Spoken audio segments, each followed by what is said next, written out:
Montana Territory, 1875. The first snow of the year dusted the peaks of the Bitterroot Mountains like powdered sugar on a wedding cake. A cruel irony, Mitch Crawford thought, as he was about as far from marriage as a man could get. At 25, he'd already convinced himself that the frontier was no place for romance. Men who got attached out here only ended up heartbroken when their women couldn't handle the harsh realities of frontier life, or worse, when they perished in childbirth without proper doctors around. The wind howled through the gaps in his cabin logs, reminding him of the approaching winter. His ranch was modest but growing. 40 head of cattle, a small vegetable garden, and a two-room cabin he'd built with his own hands over the past 3 years. The problem was, he'd built it thinking only of function, not comfort.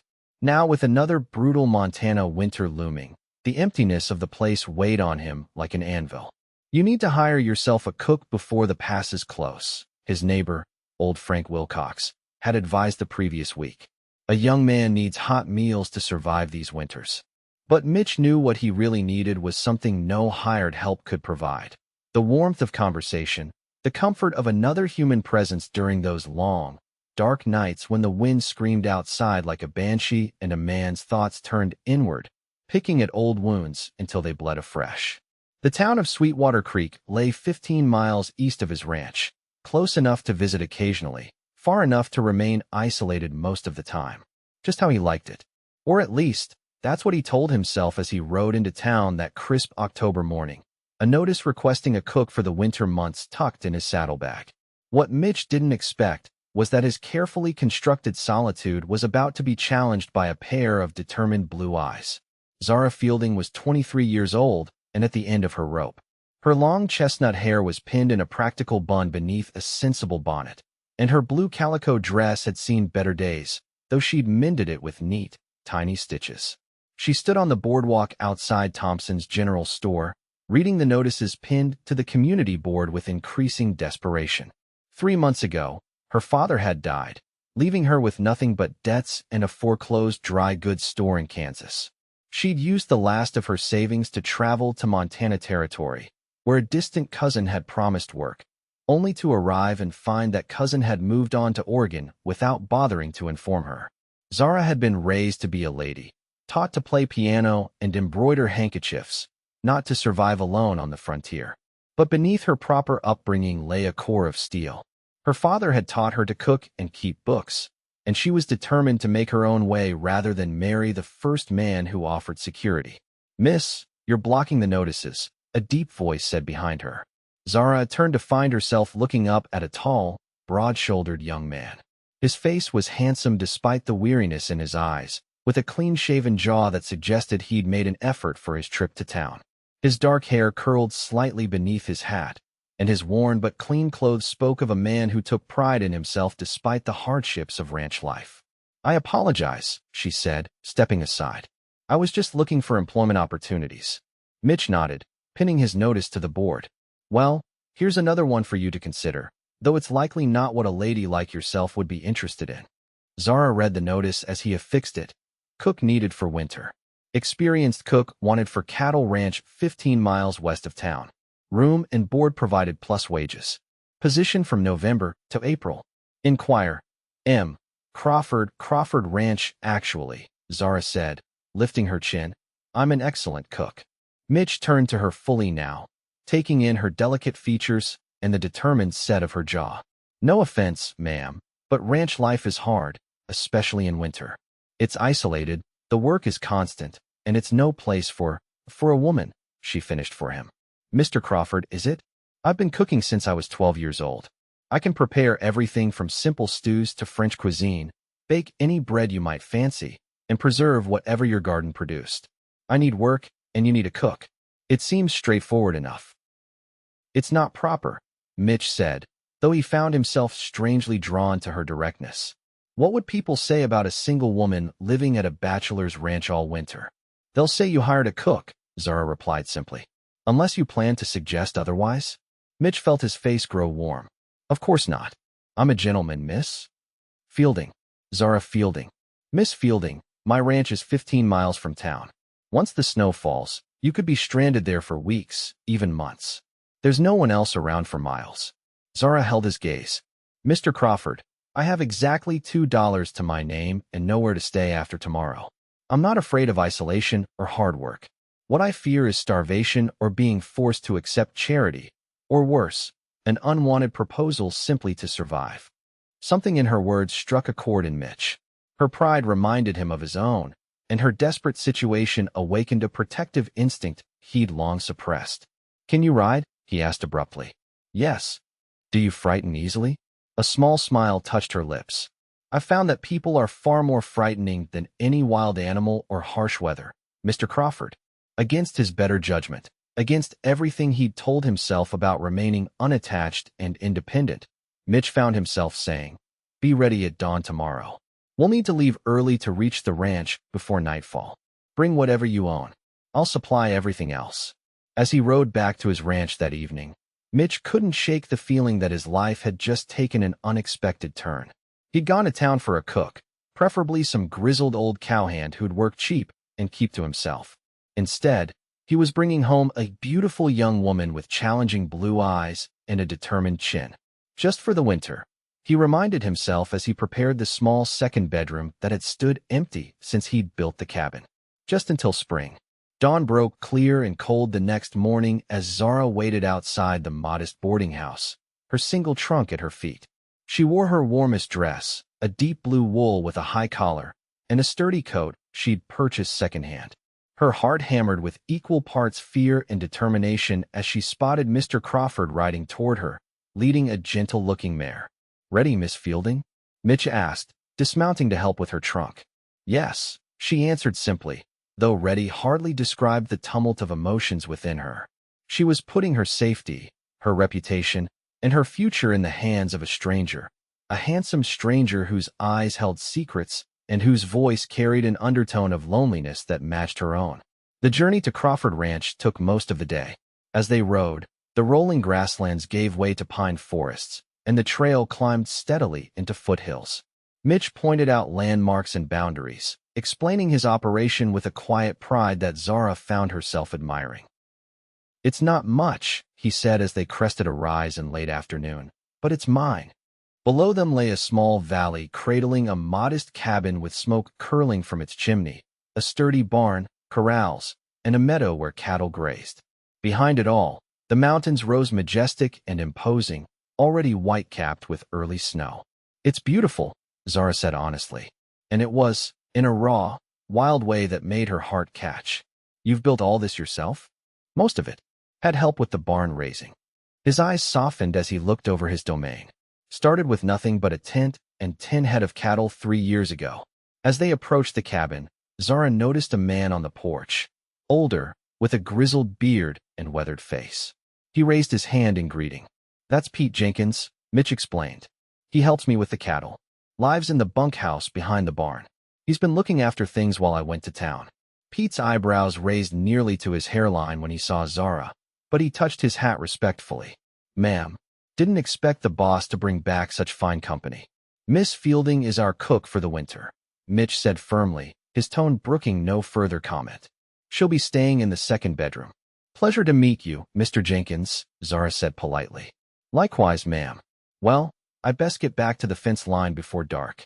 With a knowing look at Mitch that made the younger man scowl, Pete ambled off toward the corrals.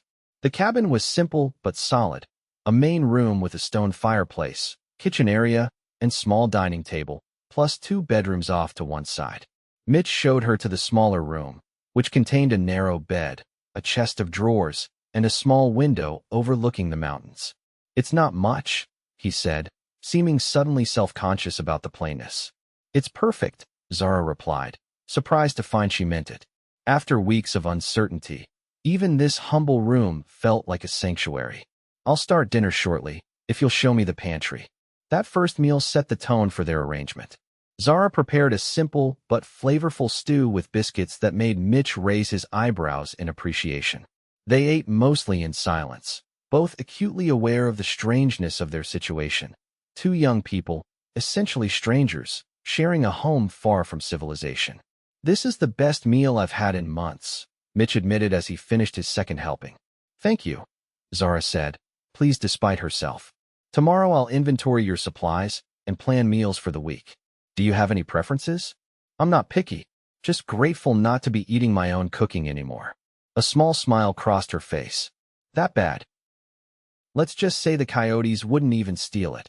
His own smile, brief but genuine, transformed his face, erasing the habitual guardedness and revealing a glimpse of the young man beneath the frontier hardness. As Zara lay in bed that night, listening to the unfamiliar sounds of the cabin and the distant lowing of cattle, she wondered about the man sleeping just one thin wall away. What had driven him to such isolation? What was the sadness she glimpsed in his eyes when he thought no one was watching? For his part, Mitch lay awake longer than usual, disturbed by the awareness of another presence in his home. He'd grown accustomed to solitude, had convinced himself it was preferable to the risks of attachment. Yet something about Zara Fielding's quiet dignity and determined self-sufficiency resonated with him in ways he wasn't prepared for. Just for the winter, he reminded himself again as he finally drifted off. Just until spring. The days fell into a pattern as October waned. Zara rose before dawn to prepare breakfast while Mitch and Pete tended to the morning chores. During the day, she kept the cabin, did laundry, baked bread, and prepared meals that gradually became more elaborate as she grew familiar with the available ingredients. Mitch worked from sunrise to sunset, preparing the ranch for winter, repairing fences, storing hay, moving cattle to sheltered pastures. In the evenings, they would share dinner, their initial awkward silence gradually giving way to conversation. Zara learned that Mitch had come west after the war, determined to build something of his own away from the ravages of Reconstruction in his native Tennessee. He never mentioned family, and she didn't pry, sensing wounds there that hadn't healed. For her part, Zara shared stories of her childhood in St. Louis and later Kansas, her father's business failures, and her determination to make her own way despite society's expectations. What she didn't share was how her father's death had left her not just financially destitute, but emotionally bereft, the last tie to her former life severed, leaving her adrift in a world that offered few options to a woman alone. The first real snow came in early November, a howling blizzard that kept them housebound for 3 days.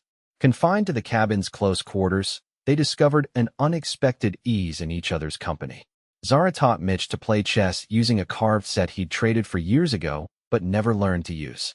He showed her how to repair harnesses and boots, skills she absorbed eagerly, recognizing their practical value.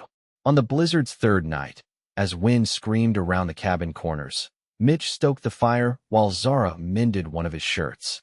"Why didn't you ever marry?" she asked suddenly, the question slipping out before she could reconsider its propriety. Mitch's hands stilled on the poker. "Never met anyone willing to put up with this life," he said after a pause. Then, with unexpected honesty, "Or maybe I never let myself get close enough to find out." "Why not?" He returned to his chair, staring into the flames. "My mother died when I was 10. Influenza. My father was never the same after. He just withdrew. Stopped living. Really, though his heart kept beating for another 8 years." He looked up, meeting her eyes. "Taught me that loving someone means giving them the power to destroy you when they're gone." The rawness of his admission hung in the air between them. "My father always said that loving someone means having the courage to risk that pain," Zara said quietly. "That a life without love is no life at all, just existence." "And what do you believe?" Mitch asked, his voice low.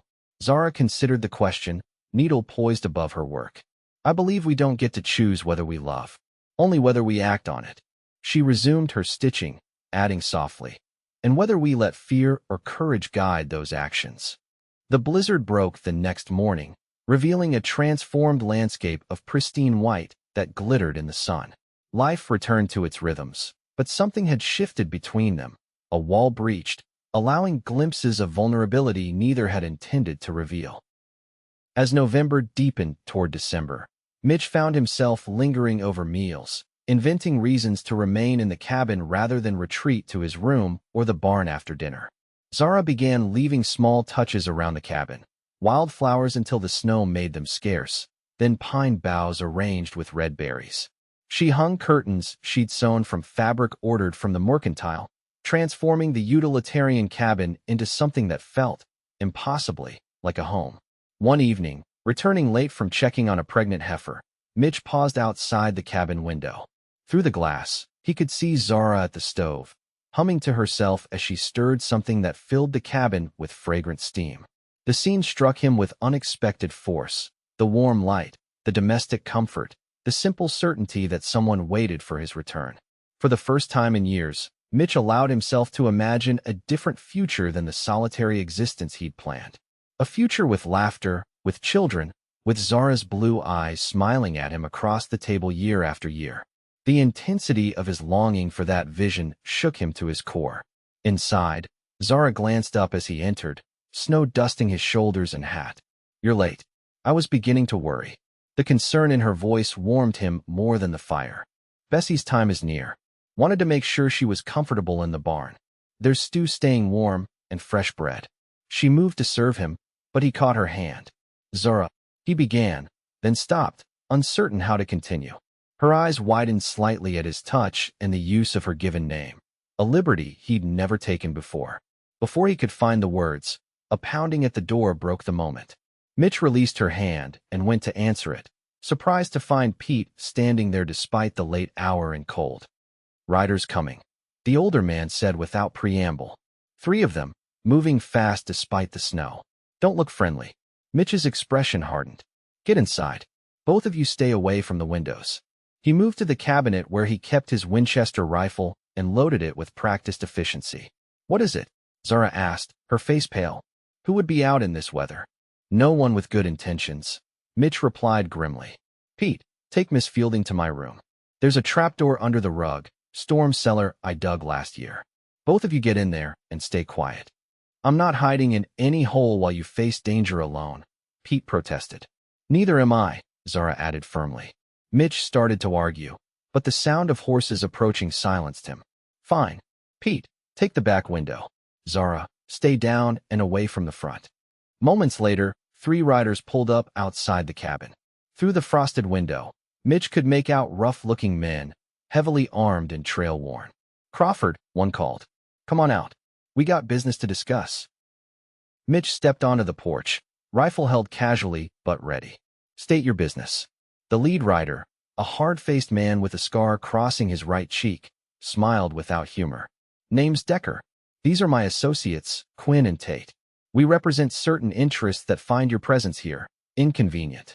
"This is legal homestead land, filed and recorded proper," Mitch replied evenly. "I don't know what interests you're talking about." "The Sweetwater Mining Consortium believes there's gold in these hills," Decker said. "They're prepared to offer you a fair price for your claim." "This isn't a mining claim. It's a cattle ranch. Same difference to the consortium. They're buying up all the land along this ridge." Decker's voice hardened. "All of it? My land isn't for sale." "Then maybe we're not being clear enough." Decker nodded to his companions, who spread out, hands hovering near their sidearms. "There've been unfortunate accidents happening to folks who won't sell. Barn fires, stampedes, even some personal tragedies." The threat hung in the air like gunsmoke. "I think you should ride on," Mitch said quietly. "Whatever you're being paid, it's not worth dying for." Decker laughed. "Big talk for a man outgunned 3-1. We'll be back in a week for your answer. Think hard about it, Crawford. Would be a shame if something happened to you, or to anyone else staying here."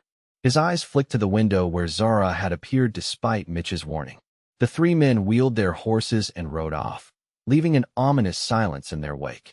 Inside, Zara's face was tight with fear. "What was that about?" Mitch secured the door before answering. "There've been rumors about gold in these mountains for years. Never found any myself, never looked. But if some mining outfit thinks there's color here, they'll do anything to get the land," Pete finished grimly. "Seen it before in California. They hire guns, bribe officials, forge documents, whatever it takes." "We need to alert the marshal," Zara said. Mitch shook his head. "Marshal's office is in Helena, 60 miles away. With these roads, might as well be on the moon until spring." "So we're on our own," she said quietly. "You're not," Mitch replied firmly. "First thing tomorrow, I'm taking you to town. You'll stay there until this is resolved." Zara's eyes flashed. "I will not. This isn't a debate, Zara. These men are dangerous. All the more reason I'm not leaving you to face them alone," she insisted. "This is my home too, at least for now." The declaration stunned him momentarily. Home. Had the cabin become that for her as it had for him? The thought strengthened his resolve to protect her, even from herself. It's too dangerous. Life is dangerous, Mitch Crawford, she countered. Especially out here. If I wanted safety above all else, I'd have married the banker's son in Kansas who proposed despite being 20 years my senior and having hands that wandered inappropriately. Despite the tension, Pete chuckled. She's got you there, boss. We'll secure the ranch, Zara continued. Prepare defenses. 3 of us against 3 of them makes it even odds. You don't know how to shoot, Mitch pointed out. Then teach me. And so he did. The next morning, Mitch set up targets behind the barn and placed his smaller revolver in Zara's hands. She was a quick study, her determination compensating for her initial nervousness. By afternoon, she could hit a can at 15 paces consistently. Not bad for a city girl, Pete commented as she reloaded. I grew up in St. Louis, not Boston, she replied with a small smile. My father believed women should know how to defend themselves, even if society disagreed. Over the next days, they fortified the ranch as best they could. Mitch and Pete reinforced doors and shutters, positioned ammunition caches throughout the buildings, and established signals and fallback positions. Each night, one of them kept watch while the others slept. On the 5th night, as Zara took her turn at watch, Mitch found himself unable to sleep. He joined her at the window, where moonlight on snow created an ethereal landscape. You should rest, she said without turning. Your watch is next. Couldn't sleep. He stood beside her, close enough to feel the warmth radiating from her body. Zara, if things go badly when they return. They won't, she interrupted. But if they do, I need you to know something. Mitch turned her gently to face him. When I went to town looking for a cook, I told myself it was just about having hot meals through winter. But I think I was really looking for something else. Someone to make this place feel like more than just a piece of land I work. Zara's breath caught. And has it become more? Yes, he admitted softly. Because of you. His hand moved to cup her cheek, and when she didn't pull away, he leaned down and kissed her, tentatively at first, then with growing certainty as she responded. When they finally separated, Zara's eyes shone in the moonlight. I've been falling in love with you since that first blizzard, she confessed. When you showed me the chess pieces you carved yourself but never learned to use. You built this life waiting for someone to share it with. Mitch, even if you didn't realize it. The truth of her words resonated through him. Everything he'd created, the second bedroom he'd never needed, the oversized table that had always felt too empty, even the land itself that could support a family, had been preparation for something he'd denied himself the right to want. When this is over, he promised, if we survive this, we will, she said with quiet certainty. And then we'll build a life here together. If that's what you want. It's what I want more than anything, Mitch replied, marveling at how easily the admission came now that he'd allowed himself to feel it fully. The attackers returned exactly 1 week later, as promised. This time there were 5 of them, including Decker, all heavily armed. Final chance, Crawford. Decker called from outside the corral where they'd stopped. Sign over the land and ride out alive, or we burn you out. Mitch stood on the porch, rifle ready but not aimed. Pete was positioned at the side of the cabin, and Zara watched from the barn loft with the revolver, as they'd planned. I've got a counteroffer, Mitch replied. Ride away now and tell your employers the land's not for sale at any price. Ever. Decker spat into the snow. Wrong answer. He nodded to his men, who began to spread out, using the corral fence as cover. The first shot came from one of Decker's men, splintering the porch railing near Mitch's head. He returned fire, forcing the shooter to duck. Within seconds, the air was filled with gunfire as both sides exchanged shots from their positions. Pete managed to wing one of the attackers, sending him scrambling for better cover. Mitch kept Decker pinned behind the water trough with well-placed shots that prevented him from organizing his men effectively. From her position in the barn loft, Zara had a clear view of a gunman trying to circle behind the cabin to Pete's position. Drawing a steadying breath, she aimed and fired as Mitch had taught her. Her first shot missed, but it was close enough to make the man look up in surprise. Her second shot grazed his arm, causing him to drop his weapon and curse loudly. The wounded man's shouts alerted the others to Zara's position. Decker himself turned and fired toward the barn loft, the bullet splintering wood inches from her head. She ducked down, heart pounding. Seeing Zara in danger ignited something primal in Mitch. With a roar of rage, he charged from the porch toward Decker's position, firing as he ran. His reckless advance caught the gunmen by surprise. Two broke cover and ran for their horses, unwilling to face his fury. Decker stood his ground, raising his pistol toward Mitch, who was now dangerously exposed in the open yard. Before he could fire, a shot rang out from the barn loft. Zara's bullet caught Decker in the shoulder of his gun arm, spinning him around and spoiling his aim. In the chaos that followed, the remaining attackers retreated, dragging their wounded with them. Decker, bleeding heavily, shouted threats as his men helped him onto his horse. "This isn't over, Crawford." "Yes, it is," Mitch replied, advancing with his rifle trained on them. "Ride out and don't come back. Next time we won't aim to wound." Only when the last rider disappeared down the trail did Mitch lower his weapon. Pete emerged from his position, a graze on his arm, but otherwise unharmed. And then Zara was running from the barn, flinging herself into Mitch's arms with such force she nearly knocked him over. "You reckless fool," she sobbed against his chest. "You could have been killed charging out like that. He was shooting at you," Mitch said simply, as if that explained everything. And perhaps it did. That night, after tending Pete's minor wound and securing the ranch, Mitch and Zara sat before the fire, the day's events having stripped away any remaining pretense between them. "We should still get word to the marshal," Zara said, leaning against Mitch's shoulder. "Even if they're gone for now, they might return with more men. Pete's riding to the Thompson place tomorrow. They've got that new telegraph line. He'll send a message to Helena." Mitch's arm tightened around her. "But I don't think they'll be back. Men like that prey on those they think won't or can't fight back. We showed them different. What about the mining consortium? They'll find another target. Or maybe they'll actually find gold somewhere else." He turned to face her fully.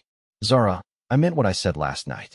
When I went to town claiming I needed a cook, what I really wanted, what I really needed, was someone to share this life with. I just didn't know how to ask for it, or even if I deserved it. And now I know that loving someone doesn't make you weaker. It gives you something worth fighting for." He took her hands in his. "I love you, Zara Fielding. Stay with me, not just for the winter, but for all the seasons to come. Be my wife. Help me make this ranch a home." Tears welled in Zara's eyes. "I came west with nothing but hope, and found everything I never knew I wanted." Her smile was radiant through her tears. "Yes, I'll stay. Yes, I'll be your wife. Yes to all of it." Spring came early that year, the mountain snows melting into rushing streams that made the valley bloom with wildflowers. By then, word had spread throughout the territory about how the young rancher and his bride-to-be had fought off hired guns to protect their land. The mining consortium, exposed by the marshal's investigation, had disbanded in disgrace. On a perfect May morning, with the Bitterroot Mountains standing witness, Mitch and Zara were married beneath an arch of spring blossoms in front of their cabin. The ceremony was small but joyful. Pete stood as best man, and neighbors from 20 miles around came to celebrate with them. "Never seen the boss smile so much," Pete commented to one of the guests as they watched the newlyweds share their first dance on the packed earth of the yard. Zara resplendent in a cream-colored dress she'd sewn herself, adorned with wildflowers. "Never had so much reason to." Mitch overheard and grinned, pulling Zara closer. "When I put up that notice looking for a cook last fall, I had no idea I'd find the other half of my soul instead." Zara laughed, the sound carrying across the ranch that was now truly their home. "And I never imagined that answering a help-wanted notice would lead me to everything I ever wanted." "I'm glad I wasn't more specific in my advertisement," Mitch teased. "If I'd written what I really needed, someone brave enough to teach me to love again, someone who makes this place feel like home, someone who shoots straight and kisses better, you might have been intimidated. Or I might have applied even faster," Zara replied, rising on tiptoes to kiss him as their guests cheered. That evening, as twilight painted the mountains purple and gold, Mitch and Zara stood on the porch of their cabin, his arm around her waist, her head on his shoulder. "I was so convinced the frontier was no place for love," Mitch mused, "that a man had to choose between having a ranch or having a heart. And now," Zara asked, looking up at him, "now I know that having land means nothing without someone to share it with." He brushed a strand of hair from her face. "You were right about what your father said. A life without love is just existence. It took you to teach me how to truly live." As stars began to appear in the vast Montana sky, They stood together, no longer alone, no longer afraid of what they might lose, but grateful for what they had found in each other. The ranch, once merely a place of work and solitude, had transformed into the home Mitch had always secretly yearned for, filled with the love he'd finally allowed himself to deserve. And it all began because a stubborn young cowboy claimed he needed a cook for the winter, when what he really wanted, what he really needed, was her company for a lifetime.